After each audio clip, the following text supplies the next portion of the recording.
You know the weather's been really bad when one of the blades from the weather vane gets torn off. Still spins though.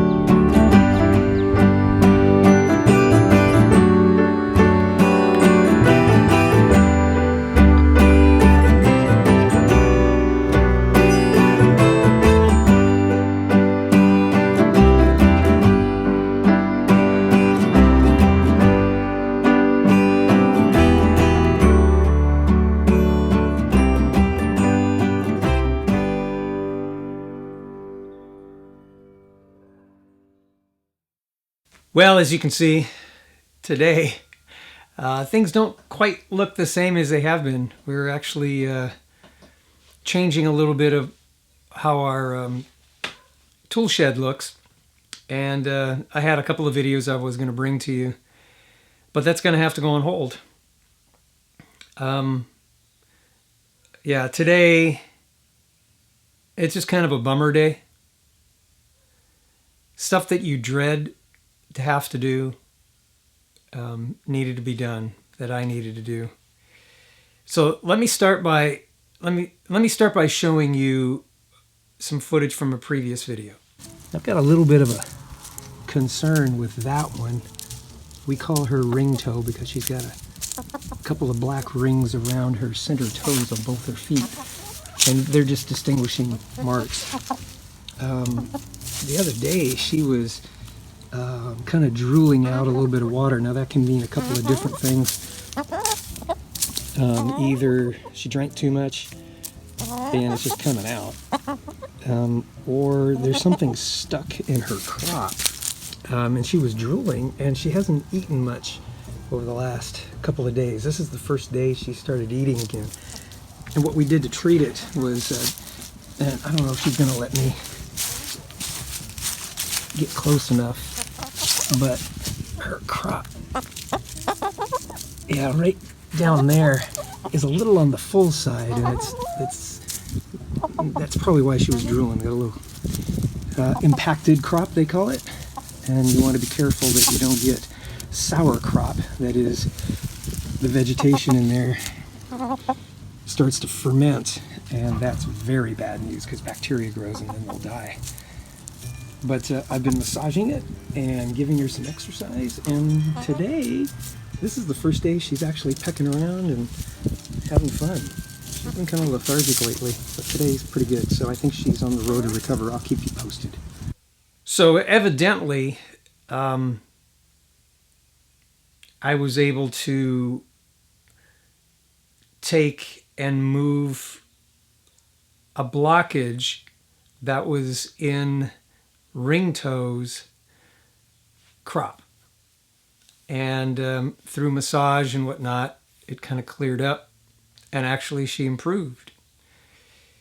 About a week ago we started noticing some unusual behavior, back to like, oh man, does she have something stuck in her crop again?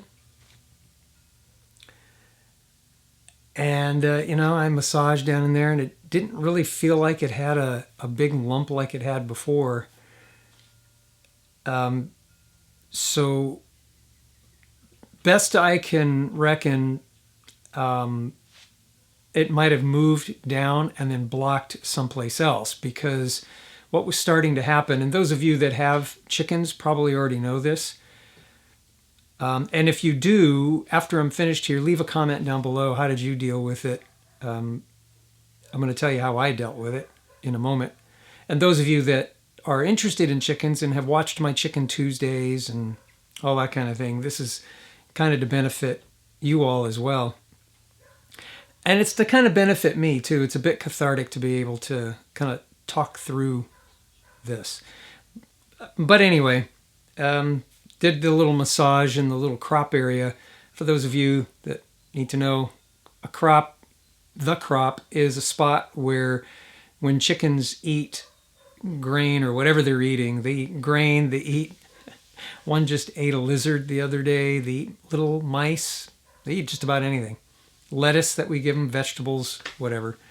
I don't give them any meat products. They can get some of that on their own from insects and stuff, all the protein from that they want. But anyway, it holds down in this crop area, and it's kind of like the first stage of digestion. And then it goes down a esophagus, and then it gets deposited into their stomach for further digestion, and then it gets into the intestinal tract, and then it comes out their little backsides, and it's called a vent. That's where everything happens, including where eggs come from another place, and then they go into this vent thing and come out. Well, what we started to notice was her vent area was getting kind of messy, and she stopped laying eggs. This was maybe 2 weeks ago now. And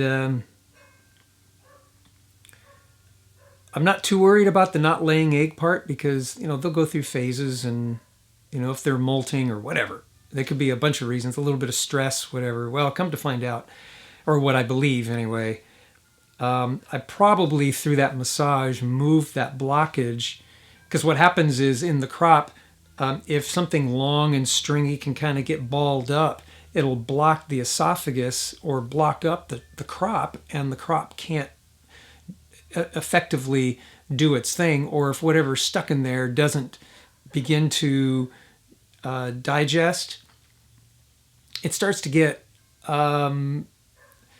it starts to ferment, and it's not good, right? It gets gross, and then it further blocks, and then they start to weep at the mouth, and that's what was happening with Ringtoe early on. I'll put a link to that video. You can watch that whole video when I talked about all that. But she stopped weeping from the mouth, and everything was fine. Color was coming back. Their comb and the red things down here, they're called wattles, are supposed to be very vibrantly red, and that means there's good oxygen and good nutrition. She started to get a little pink, just a little pinker than the others, so I knew something was up. So evidently, maybe, I'm guessing, that massage probably helped the thing go down, and then it probably blocked either in the esophagus or in the stomach and couldn't get into the intestines. And the more I think about it, I don't know how it happens. There's a lot of wind here often. And so there was plastic, like plastic bag material, but shredded, in my backyard. And I'm wondering if she ingested some plastic, and that's what was blocking, because that's not going to digest. It won't break down. It'll just block things. So that's my guess. So 2 weeks go by, and her comb and wattles are getting pinker, and they're actually shrinking. And I'm like, uh-oh, she's not getting any nutrition. Now she's drinking water. I watch her do it. She's not leaking out of the mouth. But then I start to notice, like I say, a little bit of messiness in the backside, and she leaks a little bit there. And I thought, uh-oh, we got a problem. And honestly, folks, these are for me, they're more than just, animals that make eggs. They're a bit more than that. They're, do I want to say pets? Maybe I'll say that.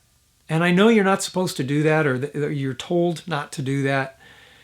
But these weren't birds that we were planning on butchering. Now, I've had to butcher a few of the birds that we originally bought, and there were reasons for that, because at least in one of the cases, it wasn't a laying hen. We were given the wrong bird, and that was a mess. It ended up being a roasting hen, and she couldn't walk. Yeah, another story. So I had to butcher her. She tasted real good. But see, when you know that you have to butcher the animal and it's for your own consumption, and their life was lived in order to give you life, me life, it's never pleasant to sacrifice up a bird like that. But at least there was purpose, right? And I can reckon with that. I can deal with it. This case, I think that blockage got so bad that last night she couldn't hop up onto her perch. She's been able to get up on the perch and actually get inside the brood box and kind of rest in the brood box for the last week. And I was just hoping whatever it was would just pass. And then she'd begin to eat again. Because what happens is she feels full, doesn't want to eat. You know, she'll peck, and she was pecking at stuff and, you know, little things. And she was drinking water. But then about 2 days ago, I noticed a real foul stench. That's not good. That means whatever's inside of her has gone moldy, for the lack of a better word. It's going rancid inside of her, and it's now going septic. And sepsis will then build up, and her kidneys will fail, or she'll get congestive heart failure because of fluid in the lungs and all that, and die of a heart attack. Well, last night, I had to help her into the brood box. She just kind of looked up and she looked at me as if to say, "Can you help me get into bed?" And so I did. I picked her up. I put her in the brood box. I gave her a pet. Said goodnight. This morning, she couldn't get out of the brood box. She just couldn't. She didn't have the physical strength. So I took her out, put her in the pen, and she just kind of stood there and started closing her eyes and kind of leaving them closed. She was just so weak. And when I picked her up, or have been picking her up the last couple of days, she was getting pretty emaciated. I know that sounds pretty cruel to have a bird get that emaciated, and I take full responsibility. I was just really hoping she would recover. Well, she didn't. And then when I opened up the brood box, there was some, fecal waste in the hay, in the straw that's in there. And it smelled real bad. So I picked her up and I smelt her breath, and it smelled real bad. I know this may sound kind of weird, but I smelt her hind section. It was extremely bad. So it was time to put an end to her suffering. And now I'm suffering even more. So on the bright side, when I came outside a little later after cleaning the chicken pen up, there's this watermelon volunteer that's here. It's actually kind of a bright moment in an otherwise sad day. We'll call this ringtoe watermelon in honor of ringtoe. I know, it's only a chicken, right? But, when they follow you around and you call them and they come, and, you're digging in the yard and they come over and they dig with you, they're great cultivators, man. I just like chickens in general. I may be a weird person because most people love eagles, and I love eagles too. But chickens are really, really special animals. They give you eggs. They give you meat when the time comes. They help you in the garden. They do bug control. They're a farm animal that does a lot. They provide fertilizer for your vegetables. Yeah.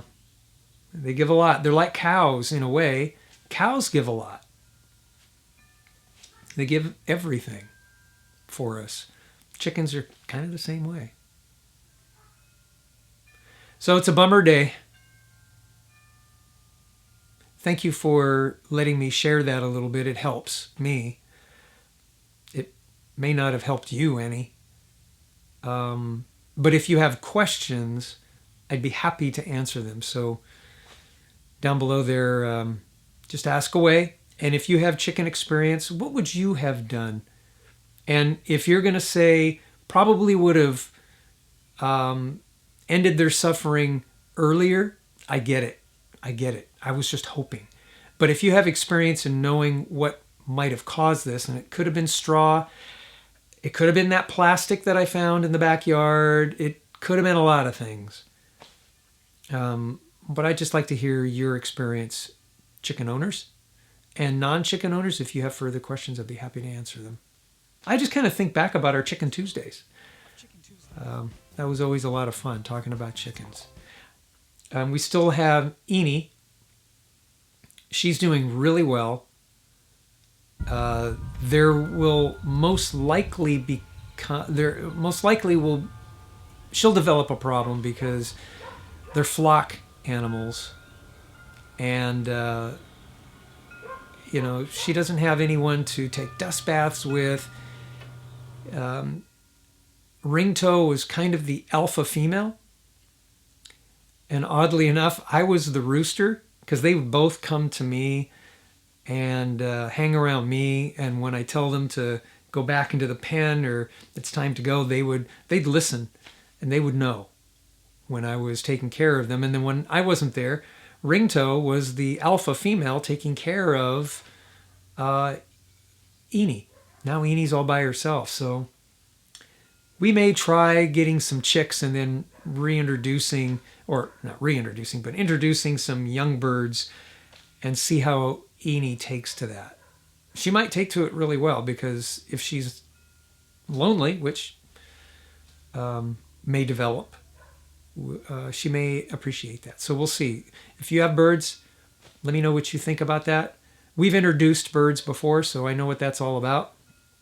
If you want to share some of your experiences with introducing young birds, please do. But especially if now I've got a lone bird and I'm going to introduce a couple of birds, what kind of things should I be looking for? Because that's the first time I've done that. Usually it's a brood of animals, of birds already, and we've introduced 2 or 3, to keep the brood going. And we know what to do there, or we think we know. But I'm open to hearing from you. Thank you, folks. That's it. I'm going to stop. We'll resume. I'll tell you about what's going on here in the tool shed real soon. I've got a couple of reviews to share with you. So stuff is coming, but I needed to share this today. And that's about it. God bless you. God bless America. May America bless God.